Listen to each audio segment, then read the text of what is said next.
As tensions between Democratic presidential candidates Bernie Sanders and Elizabeth Warren rose earlier this month, Sanders found himself with an unusual ally, Donald Trump. During a raucous campaign rally earlier this month in which the president critiqued some of his Democratic challengers, Trump launched into an unprompted defense of Sanders. Warren had accused Sanders of telling her that a woman couldn't win the White House in November, but Sanders insisted he would never say such a thing. Trump concurred. "I don't believe that Bernie said that. I really don't," Trump told his supporters. It's not the kind of thing he would say, as the Democratic primary campaign intensifies before the first contests to decide the nominee. Trump and his allies have issued a series of curiously favorable comments about Sanders. They've played up the Vermont senator's electoral strength and fundraising prowess. And they've suggested that if Sanders doesn't secure the nomination, it will be because the party rigged the primary against him. It's a sentiment that resonates with some Sanders backers who believe the Democratic National Committee worked against him in 2016, when Hillary Clinton won the nomination. Advertisement in offering occasional support for Sanders, Trump is taking a page out of his own playbook from the election 4 years ago and betting that the Democratic divisions that helped him win the White House are even deeper now.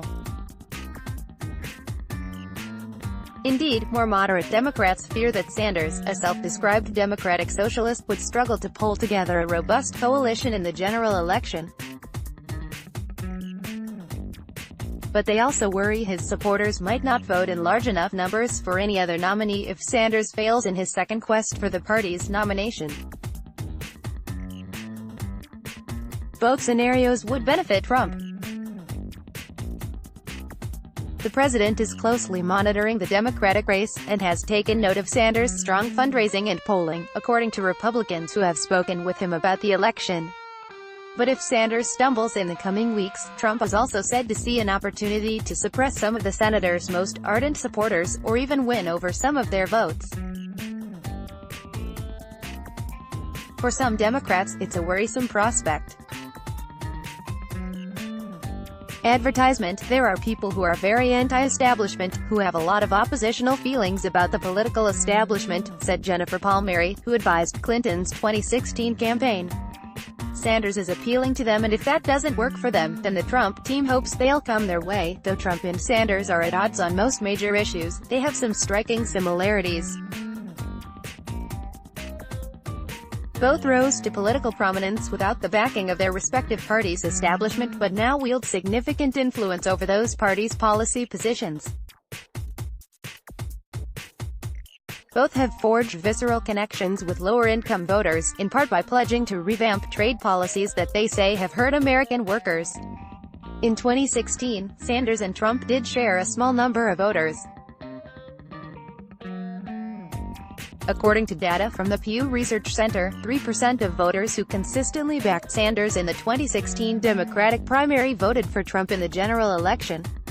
Another 11% of Sanders supporters voted for third-party candidates over Clinton. David Riley Campbell, 23, was among the Sanders supporters who didn't back Clinton against Trump. Campbell said he didn't vote for anyone in the general election. He said he's learned his lesson and will be going blue no matter who, in 2020. Still, he acknowledged he would be much less enthusiastic about a candidate other than Sanders. "There's a very short list of candidates I trust," said Campbell, who is volunteering in Iowa for Sanders before the February 3rd caucus. It's that lingering distrust of the other candidates among Sanders supporters that Trump's team is eager to capitalize on if the senator falters in the coming weeks.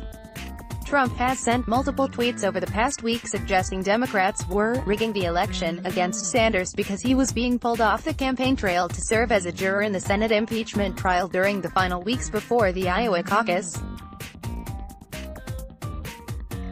Trump never mentioned that 3 other senators, including Warren of Massachusetts, Sanders' chief progressive rival, were also marooned in Washington for the trial.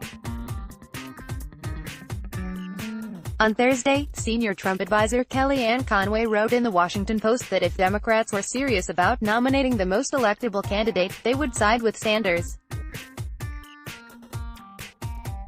He's the candidate, Conway wrote, who actually won primary contests and proved he can play David to Goliath in key places 4 short years ago. Advertisement. Tim Murtaugh, spokesman for Trump's campaign, said those comments don't change the fact that the president sees Sanders as someone who could be a complete disaster in the White House. Yet Murtaugh also gave a nod to Sanders supporters, saying it's obvious the knives are out for the senator in the Democratic primary. It would be completely understandable if the Sanders camp said, "Here we go again," Murtaugh said. Trump used a similar strategy in 2016. He urged Sanders to run as an independent, after Sanders fell behind Clinton in the race for convention delegates, which determined the Democratic nominee, and openly courted Sanders supporters. 4 years later, some of Sanders' backers say their eyes are wide open to Trump's strategy. They're trying to do his throw a wrench into the works.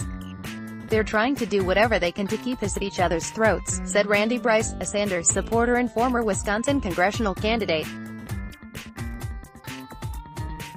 Sanders' campaign did not respond to questions about the favorable comments from the president and his advisors. Earlier this month, Sanders distanced himself from Trump's assertions that Democrats were rigging the 2020 primary against him. His transparent attempts to divide Democrats will not work, and we are going to unite to sweep him out of the White House in November, Sanders said in a statement. Let's block ads. Why?